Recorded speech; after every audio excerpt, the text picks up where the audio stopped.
మోహన్ రెడ్డి గారి దగ్గరికి వెళ్లే ముందు ఒకసారి ఈరోజు జగన్మోహన్ రెడ్డి గారు ఏపీపీఎస్సీ డిఎస్సి గురించి ఏం మాట్లాడారో ఒకసారి ఆ బైట్ ప్లే చేయండి పీసీఆర్.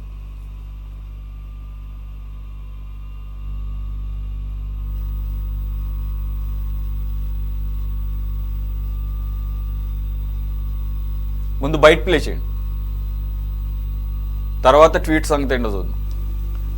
అప్పటి డిఎస్సి పరీక్షకు అంటే మా హయాంలో జరిగిన డిఎస్సి పరీక్షకు ఇప్పటి డిఎస్సి పరీక్షకు ఇప్పుడు అదేంటే ఏపీపీఎస్సీని డిఎస్సిని చూడండి. ఏపీపీఎస్సీ అప్పుడు ఏపీపీఎస్సీ ఇప్పుడు ఏపీపీఎస్సీకి రెండు పబ్లిక్ సర్వీస్ కమిషనే కదా, పరిధిలోకి వస్తాయి కదా రెండు కూడా.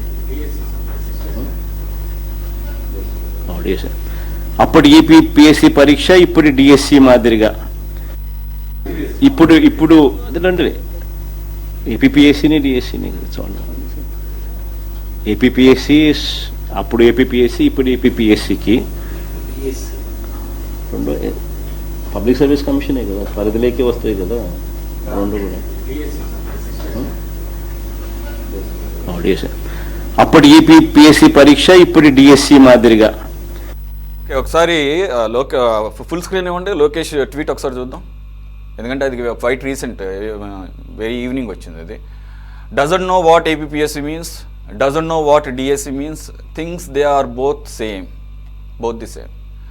With this level of understanding of Andhra Pradesh examination system, now we know why Jagannath Reddy garu couldn't conduct a single DSC in his tenure and is now running away from a debate in the assembly.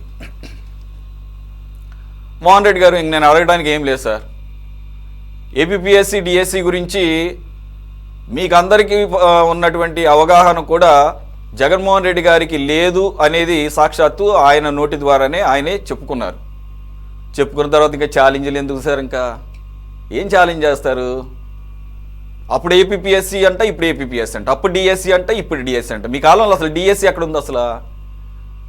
ఇంకా మాట్లాడితే APPSC notification 2018లో కూటమి ప్రభుత్వం చివరి కాలంలో ఇచ్చింది. సరే, ఒక process ప్రకారం నడుస్తుంటుంది కాబట్టి మీ ప్రభుత్వ హయాంలో మెయిన్స్ను ఇవి జరిగినాయి. అయ్యే పెద్ద గందరగోళానికి దారి తీసింది.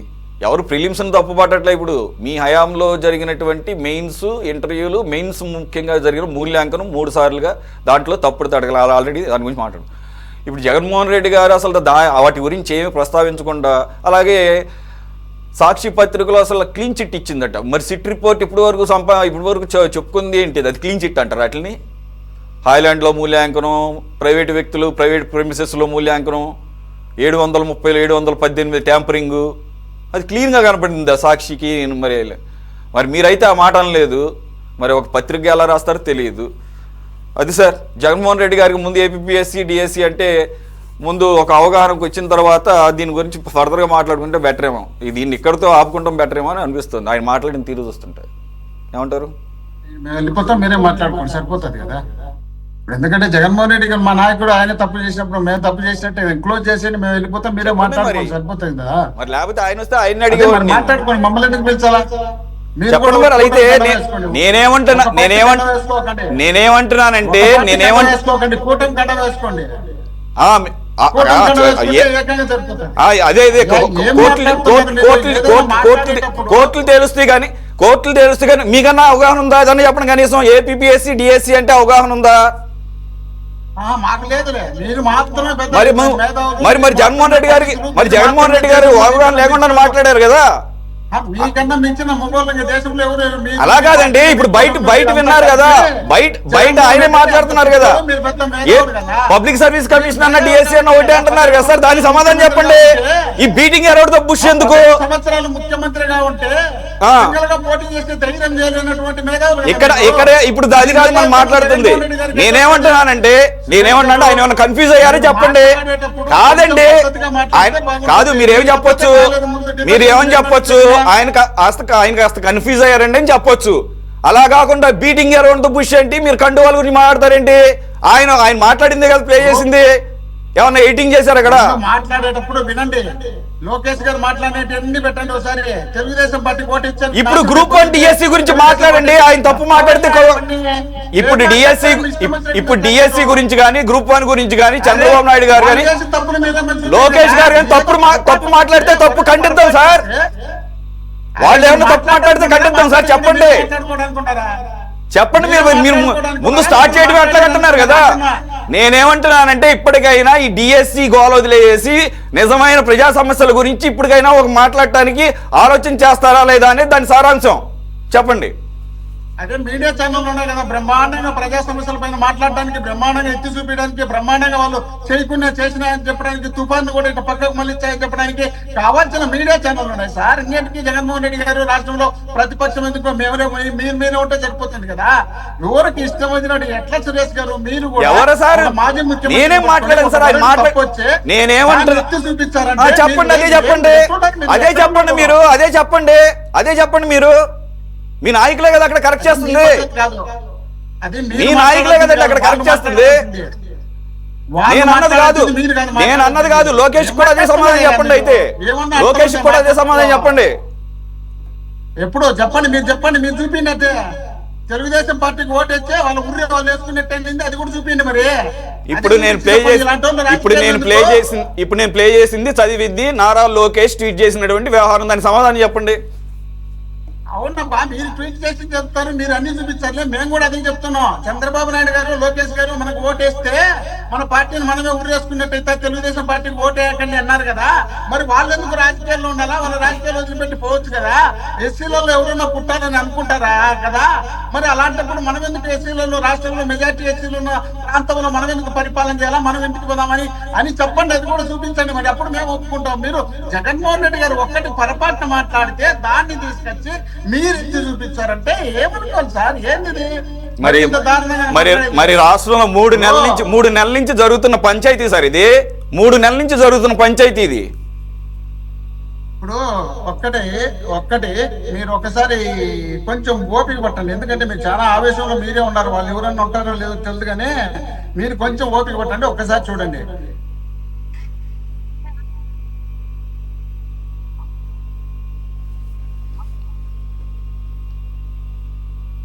చెప్పండి. ఆడియో ఉందా ఏంటది? క్లారిటీ లేదు. అదేమో మీరు సగం అవుట్ ఆఫ్ ఫ్రేమ్ ఉంది. అసెంబ్లీలో డాక్టర్ వైఎస్ రాజశేఖర రెడ్డి గారు ఆయన కుమారుడి మీద ఆరోపణలు చేసినప్పుడు నా కుమారుడు తప్పు చేసి ఉంటే సిబిఐ దర్యాప్తు చేయండి, అంతకన్నా పెద్దదేంటి, ఉరి శిక్ష వేయండి అని చెప్పినటువంటి మగాళ్ళు సార్ వీళ్ళనేది మీరు తప్పులు పట్టేది. అందుకే కదా ఇప్పుడు జగన్మోహన్ రెడ్డి గారు ఏమంటున్నారు, మీకు అధికారం ఉంది, మీకు కేంద్రంలో రాష్ట్రంలో అధికారం ఉంది, మేము తప్పు చేసినామని మీరు నిరూపించగలిగితే సిబిఐ దర్యాప్తు వేయండి అని జగన్మోహన్ రెడ్డి గారు ఎందుకు చెప్తున్నారు? మరి జగన్మోహన్ రెడ్డి గారు తప్పు చేసినారు కదా, వీళ్ళు చాలా కరెక్ట్ గా ఉన్నారు కదా. మరి కరెక్ట్ గా ఉన్నప్పుడు సిబిఐ దర్యాప్తు చేయించండి. గవర్నమెంట్ మీదే కదా. కరెక్ట్ గా ఉన్నప్పుడు సిబిఐ దర్యాప్తు ఎలా చేపిస్తారండి? కరెక్ట్ గా ఉన్నప్పుడు సిబిఐ దర్యాప్తు ఎలా చేస్తారండి? కరెక్ట్ గా ఉంటే ఎలా చేస్తారు సిబిఐ? నేను చెప్పేది అర్థమవుతుంది అంటే ఏమో మరి నాకు ఒక్కడికి అర్థం కావట్లేదు. కాదు సార్,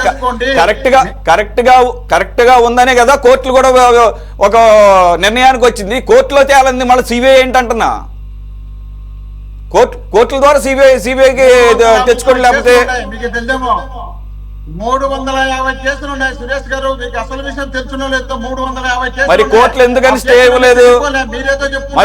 మరి కోర్టులు ఎందుకు సార్ డిఎస్సి మీద స్టే ఇవ్వలేదు? నేనేందుకు మాట్లాడాలా? మరి కోర్టులో ఏమి స్టే ఇవ్వలేదు కదా సార్. మాట్లాడేటప్పుడు ప్రతి మాటకు మీరు క్వశ్చన్ వేసి, ఇప్పుడు టీడీపీలో మాట్లాడాలా, గఫూర్ గారు మాట్లాడారు, వాళ్ళకి సమాధానం చెప్పాలా? మీరే నాకు మాటకు మీరే క్వశ్చన్ తెచ్చే నేనెందుకు కూర్చోలేడా? సరే అయితే కానీ ఇప్పుడు అయితే జగన్మోహన్ రెడ్డి గారి ఆస్తులకు సరే సార్ ఓకే అంటే మీరు అన్నది చెప్తున్నా. అయితే జగన్మోహన్ రెడ్డి గారి ఆస్తుల కేసును డిఎస్సీలు ఇట్లాంటివన్నీ కూడా ఒకటే అయిపోతాయి అన్నమాట. కాబట్టి ఒక వ్యక్తికి సంబంధించిన ఆరోపణలు వస్తే ఒక ఎగ్జామ్ కి లింక్ పెడతారు. మీరు కొన్ని లైట్ గా మాట్లాడతారు, కొన్ని పెద్దగా మాట్లాడతారు. మేము మాకు ఏదైనా డ్యామేజ్ ఉందంటే ఇంతెత్తు చూపించారు, వాళ్ళకి డ్యామేజ్ అయితే అంత కొంచెం చూపించాలని ట్రై చేస్తారు. కొంచెం వినాలి సార్. 373 పోస్టులు కదా. ఏడా ఏపీపీఎస్సీలో ఇచ్చిండేది ఏపీపీఎస్సీలో ఇచ్చిండేది 323 25 పోస్టులు, ఏడు కూడా 373 పోస్టులు అడ్డదారిలో జీవో నెంబర్ 4 జీవో నెంబర్ 47 ఇచ్చి అవి ఫిలప్ చేసుకొని మళ్ళీ ఆ నెంబర్లు కూడా క్లోజ్ చేసినాం కదా. ఆ క్లోజ్ చేసిన తర్వాత దాంట్లో మనం కూడా తేల్చాల్సిన బాధ్యత ఉంది కదా. ఏపీపీఎస్సీలో 323 కాదు, 323 కాదు సార్. ఏపీపీఎస్సీలో 165 మాత్రమే, 165 169 ఉన్నాయి కదా. సరేలే, ఇంకా మీరు తక్కువగా చెప్పినారు. 325 ఇక్కడ 165 175 ఉన్నప్పుడు ఇక్కడ 373 కదా. ఇది 373 పోస్టులు చాలా పెద్దవే కదా. పెద్దవైనప్పుడు ఇప్పుడు దీంట్లో కూడా తేల్చాల్సిన అవసరం ఉంటుంది కదా. తేల్చాల్సిన అవసరం ఉన్నప్పుడు మీరు జీవో నెంబర్ 4 ఎందుకు ఇచ్చారు, జీవో నెంబర్ 47 ఇచ్చినారు, జీవో నెంబర్లు మళ్ళీ ఎందుకు రద్దు చేసుకున్నారు, అప్పుడు ఎందుకున్నాయి ఇప్పుడు ఎందుకు లేవు? టెట్ లేకుండానే మనం ఎగ్జామ్ రాయకుండానే ఉద్యోగాలు ఇవ్వచ్చు. మనం పివి సింధు ఎట్లా ఇచ్చినామో ఆమెను ఆదర్శంగా తీసుకొని ఆ విధంగా ఇవ్వచ్చు అని చెప్పి మీరు ఎట్లా అన్నారు? ఏదో జిల్లా స్పోర్ట్స్ లో పాల్గొంటే వాళ్ళకి సర్టిఫికేట్ ఇచ్చి అక్కడ గెలిచకపోయినా వాళ్ళ కింద ఉద్యోగం ఇచ్చినారు. ఆ దుర్గయ్య అనే అతను జాతీయ లెవెల్లో మెడల్ తెచ్చుకుంటే అతని కింద తీయలేకపోయినారు. మీరు నవీన్ అనే క్యాండిడేట్ అవుట్ సోర్సింగ్ ఉద్యోగం తీసుకుపోయి అక్కడ పెట్టి అతని ద్వారా మీరు చేయించి అతనికి ఫస్ట్ ర్యాంక్ వచ్చిన తర్వాత అతనికి మీరు కాల్ లెటర్ పంపించిన తర్వాత సెకండ్ కాల్ లెటర్ ఎందుకు పంపిలా? కాల్ లెటర్ పంపినంటే ఎన్ఓసీ లేదంటారు. ఎన్ఓసీ ఇవ్వాల్సింది ఎవరు? గవర్నమెంట్. అతను అసలు ఆల్రెడీ అవుట్ సోర్సింగ్ ఎంప్లాయీకి మళ్ళీ ఎన్ఓసీ అవసరం లేదు, అతను ఆల్రెడీ ఉన్నట్టే. అదేవిధంగా మీరు అతన్ని మేము ఎన్నోసార్లు ఫోన్ చేసినా ఎత్తలేదని చెప్తారు. అతన్ని రాని కూడా చేసినారు, అతన్ని బెదిరించినారు. మేము చెప్పిన తర్వాత అతను ఎంతో మందికి మీరు అంత ముందుగా ఇట్లా సప్లై చేసి మీరు ఉద్యోగాలు ఇచ్చే అవకాశం ఏర్పాటు చేసినారు. ఒంగోలులో ఒక అమ్మాయికి 14,50,000 రూపాయలు డబ్బులు తీసుకున్నారని, ఉద్యోగం ఇప్పిస్తామని చెప్పి తీసుకున్నారని ఆ అమ్మాయి ఒంగోలు పోలీస్ స్టేషన్ లో కంప్లైంట్ చేస్తే వాళ్ళను పిలిపించుకొని మళ్ళీ నీకు ఇది కాదు మేము దీంట్లో టూరిజం లో ఇస్తామని చెప్పి వాళ్ళు చెప్తారు. లేదు మీరు తప్పు చేసినారని చెప్పి ఆడ పోలీస్ స్టేషన్ లో కేసు పెట్టి ఎస్పీ గారు కూడా చెప్తే వాళ్ళు కూడా పోలీసులు కూడా ఈ డిఎస్సీ మీద కట్టకుండా టూరిజం కింద ఎఫ్ఐఆర్ కట్టినటువంటి సందర్భం కూడా ఉంది. ఇన్ని అవినీతులు, ఇన్ని అక్రమాలు, ఇన్ని అన్యాయాలు, ఇన్ని వీడియోలు, ఇన్ని ఆడియోలు మొత్తం కనపడుతుంటే దాంట్లో నీతిగా జరిగిందంట, నిజాయితీగా జరిగిందంట. 2022లో నిన్నగాక మనం జరిగిండేది మాత్రం మర్చిపోవాలంట. ఎప్పుడో 2022లో జరిగి 123 మంది ఉద్యోగాలు చేసుకుంటున్నారు. వాళ్ళలో కుప్పానికి తీసుకుపోయి ఆర్డీఓగా పెట్టుకొని పని చేయించుకుంటున్నారు. వాళ్ళని మర్చిపోవాలంట. ఐఏఎస్ 6 మంది అయినారు. దాంట్లో దాదాపు 19 మంది ఐఐటి వాళ్ళు ఉన్నారు, 17 మంది ఎన్ఐటి వాళ్ళు ఉన్నారు, 6 మంది ఐఐఎం వాళ్ళు చదివిన వాళ్ళు ఉన్నారు, దాదాపు 18 మంది బీబీఎస్ బీడీఎస్ చేసిన వాళ్ళు ఉన్నారు, 39 మంది యూపీఎస్ ఇంటర్వ్యూలకు పోయినారు, 16 మంది ఐఏఎస్ ఐఎఫ్ఎస్ కు పోయినారు, 103 మంది వివిధ రకాలుగా పోయినటువంటి సందర్భం 103 మంది ఉన్నారు వాళ్ళల్లో. అలాంటి వ్యక్తులను తీసుకొచ్చి మీరు అవినీతి చేసినారు, అన్యాయం చేసినారు. ఫిలిమ్స్ మీరే ఎగ్జామ్ జరిపించినారు. మీరు పాస్ అయిన తర్వాత వాటిని ఎగ్జామ్ జరిపించింది జగన్మోహన్ రెడ్డి గారు వచ్చిన తర్వాత. దాదాపు 4-5 చోట్ల ఇంటర్వ్యూలు మేము జరిపించినాం. దాదాపు 24 మంది అధికారులు ఐఏఎస్ ఐఎఫ్ఎస్ బీసీలు వీళ్ళతో ఇంటర్వ్యూలు చేయించినాం. మీరు ఒక్క ఇంటర్వ్యూ చేయించి మీరు అప్పుడు మీకు ఇష్టం వచ్చిన వాళ్ళకి ఉద్యోగాలు మీరు ముఖ్యమంత్రిగా ఉన్నప్పుడు ఇచ్చుకున్నారు. వీటిపైన సిబిఐ దర్యాప్తు చేయిస్తామని చెప్పి జగన్మోహన్ రెడ్డి గారు చెప్తే దాన్ని ఏదో తప్పులు పట్టుకుంటా జగన్మోహన్ రెడ్డి గారికి ఏమి తెలియనట్టు ఏదో మాట్లాడేటప్పుడు డిఎస్సీలో ఏపీపీఎస్సీ అని దానిపైన డిస్కషన్ లో పొరపాటు మాట్లాడితే దాన్ని తీసుకెళ్లి ఎత్తి చూపించాలనే ఉద్దేశంలో భాగంగా ఏమో పెద్ద ఘోరం జరిగినట్టు చెప్తున్నారు. మా గఫూర్ గారు చెప్తున్నారు ఏది వాలంటీర్లు విజయసాయి రెడ్డి గారు 90% ఇచ్చినామని చెప్పి. వాలంటీర్లు ఇచ్చింది సేవా కార్యక్రమాలకు మాత్రమే, నిజమే అదే, కాదని చెప్పలే, తప్పించుకోలే. కానీ గ్రామ సెక్రటరీలు ఒకే జీవోతో ఒకే నోటిఫికేషన్ తో 1,30,000 పోస్టులు ఇచ్చినటువంటి చరిత్ర ఒక్క జగన్మోహన్ రెడ్డి గారికి ఆంధ్రప్రదేశ్ లో ఇప్పుడు కాదు రాబోయే రోజుల్లో కూడా ఎవరు ఇవ్వలేని విధంగా ఒక్క కంప్లైంట్ లేకుండా చేసినటువంటి జగన్మోహన్ రెడ్డి గారిని పట్టుకొని వీళ్ళు ఏదో 160 పోస్టులు జగన్మోహన్ రెడ్డి గారు విపరీతంగా అన్యాయం చేసినారంట, అక్రమాలు చేసినారంట. అవునబ్బా, అక్రమాలు అన్యాయాలు రాష్ట్రాన్ని దేశాన్ని ముంచే పరిస్థితి కదా. కాబట్టి కదా సిబిఐ దర్యాప్తు ఏమనేది. మేము దర్యాప్తు కోరినప్పుడు మీరు వేయలేకున్నారంటే మీరు తప్పు చేస్తున్నారనే, మేము తప్పు చేసినామని తెలుసుకోవాల్సిన అవసరం ఉంది కదా. దాన్ని తెలుసుకోకుండా మన ఇష్టం వచ్చినట్టు మనమే మాట్లాడితే అవుతుంది. ఈ డిఎస్సీకి సంబంధించి విపరీతమైనటువంటి మోసాలు అక్రమాలు జరిగినాయి కాబట్టి మీ ఎమ్మెల్యేలు మీ ఎంపీలు మీ వాళ్ళు సర్టిఫికేట్ ఇస్తే దాన్ని దొడ్డిదారిని ఫిలప్ చేసుకొని దానికి ఒక నెంబర్ ఇచ్చేసి జీవో నెంబర్లు ఇచ్చి మళ్ళీ ఆ దొడ్డిదారు పూర్తి అయితేనే మళ్ళీ దాన్ని క్లోజ్ చేసి మీ ఇష్టం వచ్చినట్టు మీరు అన్యాయాలు చేసినప్పుడు మేము మాట్లాడితే మేము తప్పుడోళ్ళమంట, వీళ్ళు నీతివంతులు అంట. వీళ్ళు ఫిలిమ్స్ పాస్ అయిన తర్వాత ఇచ్చిన నోటిఫికేషన్ ఇచ్చినారు, వీళ్ళున్న ఉన్నప్పుడు ఎగ్జామ్ జరిగింది, వీళ్ళు ఉన్నప్పుడు పాస్ అయిన వాళ్ళకు మేము ఎగ్జామ్ పెట్టి ఇంటర్వ్యూ చేసినాం. దాన్ని పట్టుకొని మమ్మల్ని ఏదో పెద్ద దొంగల మాదిరి దేశద్రోహుల మాదిరి చేసి వీళ్ళు దేశాన్ని రాష్ట్రాన్ని సర్వనాశనం చేసే పరిస్థితికి కూటమి పెట్టుకొని వీళ్ళు ముందుకొచ్చి వీళ్ళు వచ్చి మమ్మల్ని తప్పులు పెట్టే పరిస్థితికి వచ్చి తయారైపోతుంది రాష్ట్రం అంటే. అనేకమైనటువంటి గఫూర్ గారు ఒక్క నిమిషం ఉన్నారు సార్. గఫూర్ గారు చెప్పినట్టు రాష్ట్రంలో అనేక సమస్యలపైన వైఎస్ జగన్మోహన్ రెడ్డి గారు పోరాడుతున్నారన్న విషయాన్ని మనం గుర్తుంచుకోవాలి.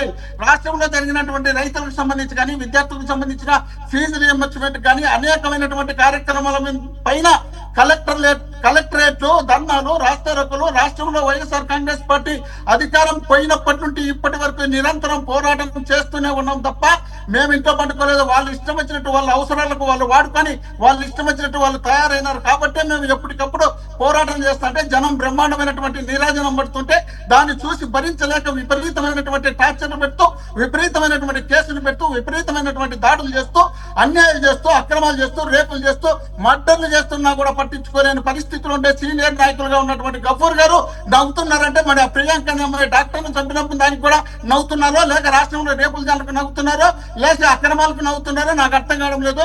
నవ్వుకోండి ఎందుకంటే మీలాంటి వాళ్ళంతా రాష్ట్రంలో communist, Congress, TDP, Janasena, BJP అందరూ కలిసి కదా అధికారానికి తెప్పించింది కాబట్టి నవ్వుకోండి. నెక్స్ట్ రేపు జనం చూపిస్తారు కదా ఎవరికి ఎక్కడ ఏ ప్లేస్ పెట్టాలనేది జనం చూపిస్తారు. చూపించిన తర్వాత తెలుస్తుంది అసలు విషయం.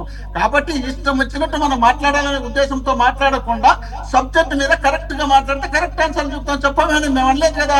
మీరు తప్పులు చేసి మా మీద నిందలేయాలని చూస్తే మళ్ళీ మీరు ఎప్పుడో జరిగిపోయింది ఎగ్జామ్ తీసుకొచ్చి ఇప్పుడు పెట్టాలని చూస్తే మేము మొన్న జరిగిన దానిపైన నిరంతరం పోరాటం చేస్తూనే ఉన్నాం. ఆ పోరాటానికి సంబంధించి మీరు మా వాళ్ళు డిఎస్సికి సంబంధించినటువంటి వాళ్ళు విజయవాడలో బ్రహ్మాండమైనటువంటి ధర్నా చేస్తే ఎవరైనా బయటకు రాలేదని మేము చెప్తారు. వాళ్ళ పిల్లలు తింటున్నారంట వాళ్ళ మీరు బోగస్ చేసినారా, బోగస్ ఎగ్జామ్ చేసినారా, మీరు మోసాలు చేసినారా ఎట్లా అని చెప్తే వాళ్ళు తల ఎత్తుకోలేని పరిస్థితులు ఉండమని ఆ కావ్య అనే ఒక అమ్మాయి మన ఇంటర్వ్యూలో చెప్తుంది. అలాంటి పరిస్థితి నుండి మనం వాళ్ళని కూడా పరిగణలోకి తీసుకుని ఎగ్జామ్ రద్దు చేయమని చెప్పరా, ఇచ్చిన వాళ్ళని ఇంట్లో కూర్చోబెట్టమని చెప్పరా. వాళ్ళకు ఇచ్చినారు ఓకే అభ్యంతరం లే సరే అన్నీ ఒక్క నిమిషం సార్. మిస్ హ్యాపెనింగ్స్ లేకపోతే సరిగా కండక్ట్ చేయకుండా ఎక్కడైనా ల్యాప్సెస్ ఉంటే దాన్ని ఒక కోణంలో చూస్తారు కోర్టులైనా కానీ లేకపోతే ఆ కమిషన్ అయినా. కానీ నీట్ లాగా టోటల్గా పేపర్ లీకేజ్ అయితే ఇక దాంట్లో కరెక్ట్ చేయడానికి ఏముండదు. అందు గురించి మళ్ళీ ఎగ్జామినేషన్ రద్దు చేసి మళ్ళీ రీకండక్ట్ చేశారు. ఇక్కడ కూడా మీరు నిర్వహించిన ఏపీఎస్సి కానీ ఇప్పుడు డిఎస్సి కానీ మీరేమన్నారు చివరికి 16,500 పైచిలకు పోస్టుల్లో మీరు చివరికి దేనికి పరిమితమయ్యారంటే ఓన్లీ స్పోర్ట్స్ కోటా గురించి ఇప్పుడు మీరు మాట్లాడుతున్నారు. చివరికి దానికి వచ్చారు. ఫస్ట్ మీరు ఎక్కడ స్టార్ట్ చేశారు? పేపర్ లీక్ దగ్గర స్టార్ట్ చేశారు. అసలు దీనికి పేపర్ అనేది ఉండదు, ఇది కంప్యూటర్ బేస్డ్ టెస్ట్. దీనికి ఒక 43,000 పైచిలకు క్వశ్చన్ బ్యాంక్ ఇచ్చారు. ఆ ర్యాండమ్గా పిక్ చేస్తుంది. కంప్యూటర్ సంగతి మనందరికీ తెలుసు. ఇప్పుడున్న టెక్నాలజీలో పక్కన కూర్చున్నా కానీ వాడి క్వశ్చన్ పేపరు మన క్వశ్చన్ పేపరు ఏమి కూడా సీక్వెన్షియల్లో ఉండదు. సో అక్కడ క్లియర్ అయిపోయింది. అక్కడి నుంచి మీరు మళ్ళీ దాన్ని వదిలేశారు. దాన్ని వదిలేసిన తర్వాత చివరికి ఇప్పుడు మీరు స్పోర్ట్స్ కోటాకు పరిమితమయ్యారు అంతే కదా. సో స్పోర్ట్స్ కోటాలో అవకతవకలు జరిగినాయి కాబట్టి సిబిఐకి ఇమ్మన్నారు. ఒక్క నిమిషం నాకున్న పరిజ్ఞానం మేరకు ఎప్పుడూ కూడా మొత్తం ఎగ్జామ్ మొత్తం కూడా పూర్తిగా కనుక అవకతవకలు కనుక కనపడితే కోర్టులే ఇస్తాయి. కానీ మీరు స్పోర్ట్స్ గురించి మాట్లాడారు కాబట్టి స్పోర్ట్స్లో ఏమన్నా 1-2 ఉంటే దాని వరకు పరిమితమై దాని వరకే విచారణ అడగటంలో సమంజసం ఉంటుంది. సరే అది కూడా చేయట్లేదు కాబట్టి మీరు క్వశ్చన్ చేయొచ్చు. అయితే మీరు మాట్లాడిన ప్రతి ఎగ్జాంపుల్కి వాళ్ళు అధికారులతో సహా మీకు ఎక్స్ప్లెనేషన్ ఇచ్చారు. ఆ నవీన్ అన్న అతను ఎన్ఓసి సబ్మిట్ చేయలేదు. మళ్ళీ ఇప్పుడు నేను మాట్లాడినా కూడా అదంతా వేస్టే. ఇంకా ఇది ఎన్నోసార్లు అలాగే దుర్గయ్య అన్న అతను తనకున్న గోల్డ్ మెడల్ సర్టిఫికేట్ని అప్లోడ్ చేయలేకపోయానని చెప్పేసి అతను చెప్పాడు. మరి మళ్ళీ వాటినే నేను ఎందుకునే అన్నా మొదట్లోనే అవే పట్టుకొని అలాడితే వాటిని తీసుకొని వెళ్ళండి, కోర్టుకి వెళ్ళండి. మరి ఇక్కడ చెప్పేది కోర్టులోనో. ఒక్క నిమిషం ఆగండి సార్. ఇవి ఇక్కడ చెప్పేదేదో ఒకటి అసెంబ్లీ ప్రజాభవన్లోకి వెళ్ళాలంటే అసెంబ్లీ ద్వారా ప్రభుత్వం చేత దాని మీద ఒక సమాధానం తీసుకునే అవకాశాన్ని మిస్ అయిపోయారు. ఇక మిగిలింది ఏంటి? కోర్టులో మండలికి మంత్రి పోలేదా? మండలిలో తీర్మానం పెట్టి కాదంటలేదు సార్ నేనే ఒప్పుకుంటున్నా. ఆ విషయం ఆగండి.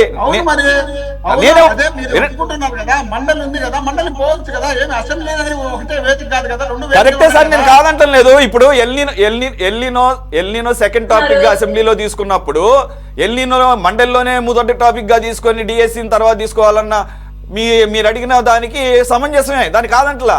కానీ చైర్మన్ అలౌ చేయాలి కదా, చైర్మన్ ప్రాపర్ ఫార్మాట్లో రమ్మంటున్నాడు. దానికి కొన్ని సభా వ్యవహారాలు ఉంటాయి, సభా సాంప్రదాయాలు ఉంటాయి.